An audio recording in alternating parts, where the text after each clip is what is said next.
Hello everyone, welcome back to our channel advocate Ravita Hooda दैया।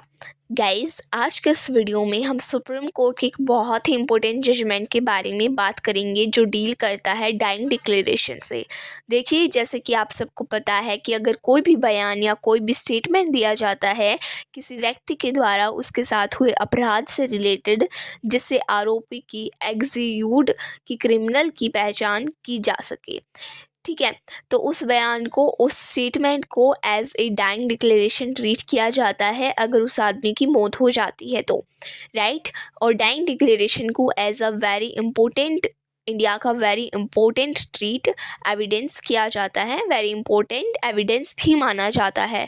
लेकिन अब इस केस में सुप्रीम कोर्ट के सामने एक सवाल ये था कि अगर मान लो कोई आदमी बयान देता है, उस बयान में वो बताता है कि उसे कैसे और किसने मारने की कोशिश की, लेकिन बयान देने के काफ़ी लंबे समय तक अगर उस आदमी की मौत नहीं होती है तो क्या उस बयान को डाइंग डिक्लेरेशन माना जाएगा या नहीं माना जाएगा। मतलब क्या ये ज़रूरी है कि बयान देते ही तुरंत सामने वाले पर्सन की डेथ हो जाए। उस बयान को डाइंग डिक्लेरेशन मानने के लिए या लंबे समय के बाद भी डेथ हो तो भी वह डाइंग डिक्लेरेशन रहेगा। तो जानते हैं इस केस के बारे में बहुत अच्छे से, ठीक है।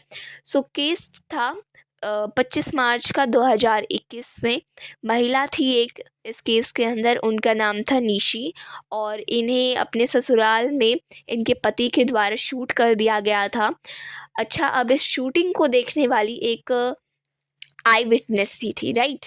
यहाँ पे जो इनकी निशी की 9 साल की बेटी थी, इन्होंने बेसिकली अपनी मामा को बताया था, इनका बेटी का नाम था सृष्टि। तो सृष्टि ने बताया कि मेरी मम्मी को जो है पापा ने क्या कर दिया है, शूट कर दिया है, गोली मार दी है। अब होता है ऐसे है कि ये महिला, जब इनको गोली मार दी गई इनके पति के द्वारा, तो ये इमिडिएटली नहीं मरी, इनकी इमिडिएटली डेथ नहीं हुई।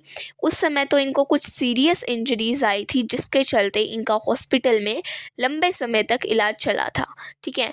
तो अब इनका इलाज चल रहा था, तो अंडर ट्रीटमेंट थी जब ये उस समय पुलिस इनका बयान दर्ज करने के लिए आई, जो कि दर्ज होता है सेक्शन 161 CRPC में। अब निशी ने अपने बयान में 2 बातें कही, मतलब 2 बयान थे जो पुलिस ने जो निशी के द्वारा पुलिस को दिए गए थे। जो इनका पहला बयान था वो दर्ज हुआ था 25 मार्च 2021 को। इस बयान में इन्होंने सिर्फ अपने पति का नाम लिया था। जब इनसे पूछा गया कि आपको गोली किसने मारी, ठीक है, और किसको जान से मारने की कोशिश की गई थी, किसने आपको जान से मारने की हिम्मत की थी, ठीक है, तो इन्होंने सिर्फ अपने पति का नाम लिया था उस समय कि मेरे पति ने मुझ पर गोली चला दी है, उन्होंने मुझे मारने की कोशिश की। लेकिन जब पुलिस ने इनका दूसरा बयान लिया अगले महीने 18 अप्रैल को, तब इन्होंने अपने बयान में ये भी ऐड कर दिया कि गोली तो मेरे पति ने मारी, लेकिन मेरे पति को गोली मारने के लिए उकसाने वाली थी मेरी सास।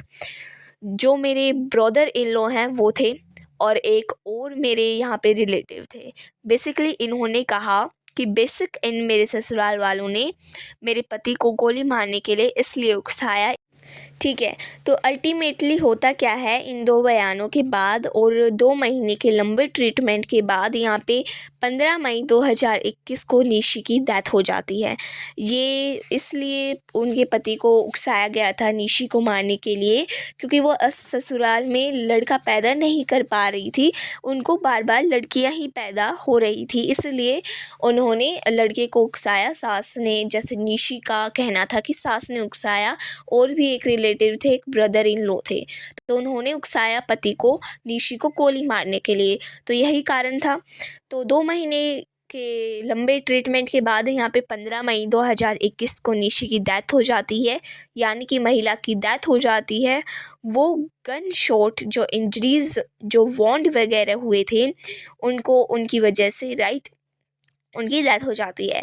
अब होता ये है कि इस केस में जो महिला क्रिमिनल ट्रायल चला गया, यानी कि पहले जो मुकदमा चल रहा था क्राइम का, वो सिर्फ हस्बैंड के अगेंस्ट चला गया। तो यहाँ पे जो प्रोसिक्यूशन था, जो सरकारी आपके वकील थे, वो ये चाहते थे कि भाई जो केस चलना चाहिए यहाँ पे वो आपके ससुराल वालों के अगेंस्ट भी चलना चाहिए, क्योंकि जैसा कि आपने देखा कि जो महिला है वो अपने दूसरे बयान में ससुराल वालों का भी नाम लेके गई कि गोली तो पति ने मारी, लेकिन ससुराल जो पति को उकसाने वाले थे वो थे उनकी सास और मीन्स एक ब्रदर इन लॉ थे और एक और रिलेटिव थे, राइट। तो जब ये डिमांड लेके हाई कोर्ट के पास जो है प्रोसिक्यूशन गया कि भाई हम चाहते हैं कि पति के साथ साथ ससुराल वालों के ऊपर भी केस चलना चाहिए, तो हाई कोर्ट ने ये जो है डिमांड पूरी करने के लिए मना कर दिया। हाई कोर्ट ने यहाँ पे कहा कि भाई आपके पास क्या सबूत है कि उस गोली के अपराध के पीछे ससुराल वाले भी इन्वॉल्व थे, ठीक है। तो यहाँ पे प्रोसिक्यूशन ने कहा कि वो बोल तो गई हैं कि अपने बयान में कि एक सास भी थी उनके साथ, कि मेरी सास ने गोली मारने के लिए उकसाया था मेरे पति को, तो दैट इज़ डाइंग डिक्लेरेशन, ठीक है, राइट। अपने मरने से पहले वो बता के गई कि उसमें ससुराल वाले भी इन्वॉल्व थे। तो हाई कोर्ट ने कहा कि नहीं, महिला के उस बयान को हम डाइंग डिक्लेरेशन नहीं मान सकते। रीज़न नंबर 1 है कि महिला डाइंग डिक्लेरेशन देते ही तुरंत नहीं मरी, मतलब उसने जो पुलिस को बयान दिया उसके 2 महीने के बाद उसकी डेथ हुई। तो डाइंग डिक्लेरेशन में इतना गैप थोड़ी ना होता है कि आज आप बयान दे रहे हो तो 2 महीने बाद आपकी डेथ हो रही है। और दूसरा इन्होंने कहा कि डाइंग डिक्लेरेशन जो है मजिस्ट्रेट को दिया जाता है, यहाँ पे तो ऐसा कुछ हुआ ही नहीं है। वो महिला अपने 2 बयान पुलिस को दे के गई है। अब देखिए सुप्रीम कोर्ट ने इस केस में क्या कहा। सुप्रीम कोर्ट ने कहा कि हाई कोर्ट का एनालिस पूरी तरीके से गलत है, मतलब डाइंग डिक्लेरेशन को लेके हाई कोर्ट की पूरी समझ ही यहाँ पे क्या है, गलत है। पहला क्लैरिफिकेशन सुप्रीम कोर्ट ने ये दिया है कि डाइंग डिक्लेरेशन, किसी भी बयान को डाइंग डिक्लेरेशन मानने के लिए ये बिल्कुल भी ज़रूरी नहीं है कि जो स्टेटमेंट देते ही या बयान देते ही तुरंत सामने वाले पर्सन की डेथ हो जाए। कोर्ट ने कहा कि जो सेक्शन 32 है इंडिया एविडेंस एक्ट का, वो सिर्फ ये कहता है कि कोई आदमी अपने मरने से पहले अपने मरने का कारण बता के गया हो और उसकी मौत क्यों हो रही है, क्यों वो इस हालत में पहुंचा है, वो ये बता के गया हो। अब वो आदमी ये बयान आज दे और आज बयान देने के 3 महीने बाद, 4 महीने बाद या 5 महीने बाद मरे, तो उससे फ़र्क नहीं पड़ता है, ठीक है। टाइम गैप से ये चीज़ मैटर नहीं करती है कि उसको डाइंग डिक्लेरेशन माना जाएगा या नहीं माना जाएगा। बेसिकली आदमी ने अपने साथ हुए अपराध के बारे में आपको कोई भी जानकारी दी, अब उसके बाद वो कभी भी मरता है तो वो जानकारी, वो बयान, वो स्टेटमेंट उसका क्या मान लेंगे हम, ठीक है। डाइंग डिक्लेरेशन ही मान लिया जाएगा उसको। और दूसरी बात, सुप्रीम कोर्ट ने कहा कि ऐसा कहाँ लिखा है कि डाइंग डिक्लेरेशन सिर्फ मजिस्ट्रेट को ही दिया जा सकता है या डॉक्टर को नहीं दिया जा सकता, या सर्टिफिकेशन रिकॉर्ड को नहीं दिया जा सकता, ठीक है। हमेशा की डाइंग डिक्लेरेशन देने के पहले सामने वाला ठीक दिमागी हालत में था कि नहीं था, उसे सारी चीज़ें समझ में आ रही थी या नहीं आ रही थी। कोर्ट ने कहा कि ये तो वो बात होती है, मतलब मजिस्ट्रेट को दिया गया डाइंग डिक्लेरेशन थोड़ा ज़्यादा भरोसेमंद माना जाता है, थोड़ा क्रेडिबल माना जाता है। हाँ, डॉक्टर अगर सर्टिफाई कर दे कि सामने वाले पर्सन डाइंग डिक्लेरेशन देने के पहले ठीक दिमागी हालत में था, तो वो और उसको जो है उसको और आप भरोसेमंद उस पे भरोसा कर सकते हो उस डाइंग डिक्लेरेशन पे। लेकिन ऐसा थोड़ी ना लिखा है कि डाइंग डिक्लेरेशन सिर्फ डॉक्टर के सर्टिफाई करने के बाद ही या सिर्फ मजिस्ट्रेट को ही दिया जा सकता है, ठीक है।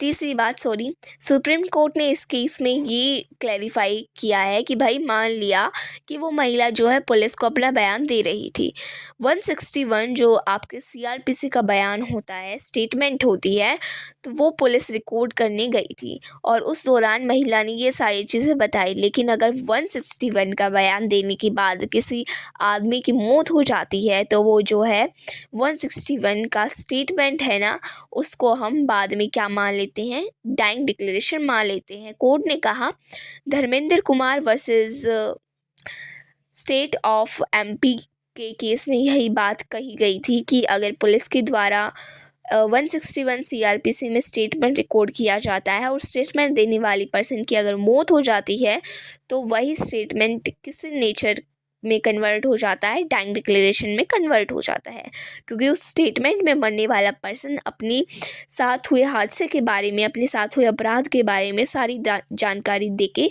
गया होता है। तो कोर्ट ने कहा कि देखिए सीधी सी बात है पहले तो कि उस महिला ने जो पुलिस को स्टेटमेंट दिया है वो डाइंग डिक्लेरेशन है, और डाइंग डिक्लेरेशन में क्योंकि उसने अपने इन लॉज़ का भी नाम लिया है, तो डेफिनेटली इस लॉ के ख़िलाफ़ भी यहाँ पे केस चला जाएगा। इनको भी सम्मन किए जाएंगे और इनको भी एज अ पार्टी बनाया जाएगा। तो डाइंग डिक्लेरेशन पे दो बहुत ही इम्पोर्टेंट बातें सुप्रीम कोर्ट ने इस केस में कही हैं। पहला तो ये कि ज़रूरी नहीं है कि डाइंग डिक्लेरेशन देते ही सामने वाले पर्सन की डेथ हो जाए, या डाइंग डिक्लेरेशन एकदम मरते मरते ही दिया जाता है। भले ही आज कोई आदमी अपना स्टेटमेंट देता है, ठीक है, उसकी मौत 2 महीने बाद, 3 महीने बाद या 4 महीने बाद भी होती है, तो उस स्टेटमेंट को बाद में भी डाइंग डिक्लेरेशन माना जा सकता है। और दूसरा कि जो पुलिस को दिए गए 161 सीआरपीसी के स्टेटमेंट होते हैं वो भी डाइंग डिक्लेरेशन हो सकता है। डाइंग डिक्लेरेशन ये बिल्कुल भी नहीं कहता कि मजिस्ट्रेट या डॉक्टर को नहीं देना चाहिए, या फिर हम उन्हें नहीं दे सकते, उनको भी हम दे सकते हैं। Neeraj Yadav versus state of UP का ये केस है। तो सिंपल तरीके से ये जजमेंट आपको 2 पॉइंट समझाता है। पहला तो ये कि पुलिस को दिए गए 161 सीआरपीसी का स्टेटमेंट भी बाद में डाइंग डिक्लेरेशन का रूप ले लेगा। अगर जब आदमी पुलिस को बयान दे रहा है उसके बाद उसकी मौत हो जाती है। और दूसरा, ये कानून बिल्कुल भी नहीं कहता कि डाइंग डिक्लेरेशन मरने के बाद के एकदम करीब दिया जाना चाहिए। डाइंग डिक्लेरेशन और मरने के बीच में ज़्यादा गैप नहीं होना चाहिए, और डाइंग डिक्लेरेशन सिर्फ मजिस्ट्रेट या डॉक्टर को दिया जाना चाहिए। तो आई होप ये सुप्रीम कोर्ट का केस आपको अच्छे से समझ में आ गया होगा जो मैंने आपको समझाया है। अगर किसी व्यक्ति को केस से रिलेटेड सलाह या जानकारी चाहिए तो वो नीचे दिए गए नंबर पर संपर्क कर सकता है। गाइस, अगर वीडियो पसंद आई हो तो please like, comment, share and subscribe our YouTube channel. Thank you for watching our videos.